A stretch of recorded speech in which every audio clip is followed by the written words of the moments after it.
They found something buried beneath one of the most guarded sites on Earth. Something so significant that access has been blocked for decades. What lies directly under the dome of the rock has been kept from public view, but recent findings are finally starting to change that. And here is the part that almost nobody is talking about.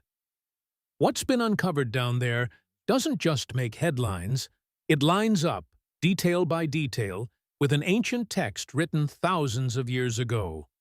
The Dome of the Rock sits on a platform in Jerusalem that has been at the center of human history for thousands of years. Three of the world's major faiths consider this ground sacred. But beneath the golden dome, beneath the prayers and the politics, something much older is waiting. The rock itself, a jagged limestone surface inside the shrine, has been venerated for centuries. But it's what's underneath that rock that raises the real questions. There is a cave directly below it, cut into the bedrock, hidden from view, and almost completely off-limits to the outside world. For years, researchers have asked the same question. Was this cave part of something much larger? Something deliberately built around it? Because the deeper you look into the historical record, the more it appears this site was never chosen at random. And that changes everything. In the 1800s, a British explorer named Charles Warren was given rare permission to investigate the underground areas beneath the Temple Mount. He descended into narrow shafts using ropes and mapped what he found by candlelight. What he documented was remarkable. A network of tunnels, ancient cisterns, stone-cut chambers running beneath the platform in patterns that appeared deliberate and purposeful, not random, not natural. His findings matched descriptions found in ancient texts with an accuracy that was difficult to dismiss. But here is what most people never hear about. Some of those underground channels and drainage systems he mapped, they aligned precisely with rituals that required large amounts of water and specific physical layouts. Rituals described in writings that predate his exploration by over 2,000 years. Warren himself couldn't fully explain what he was looking at. Modern researchers think they finally can. And what they're saying is difficult to ignore. Directly beneath the foundation stone inside the dome of the rock is a small chamber, roughly 6 feet below the surface. It has been given many names over the centuries, but what matters is what it may have once been used for. Ancient accounts describe this space with unusual consistency.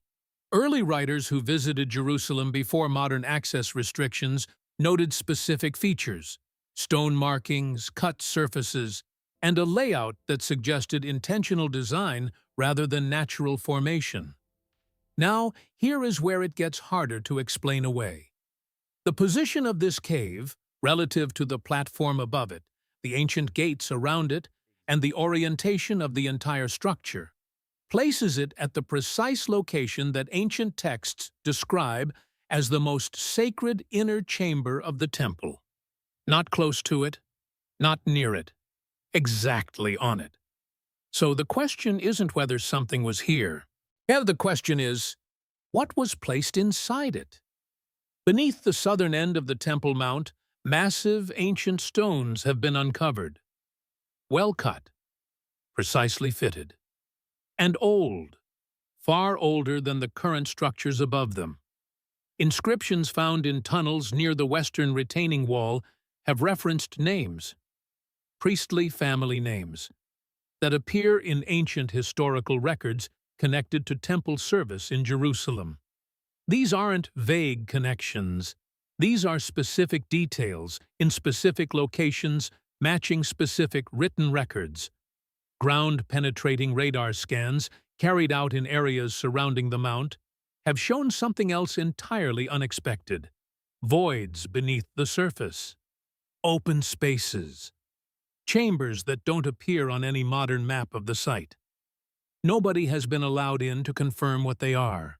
And that is precisely the problem. or depending on how you look at it, precisely the point. Because the one place that could answer the biggest question of all remains completely sealed. What is directly beneath the dome, and has it been there the entire time? Here is what we do know. The site was not chosen randomly. The cave was not formed accidentally. The tunnels were not dug without purpose. And the measurements, the layouts, the orientations, the drainage systems, they don't line up with ancient records by coincidence. Every layer that has been uncovered points to something underneath the next one, and the one layer nobody has reached yet. That's the one they won't talk about.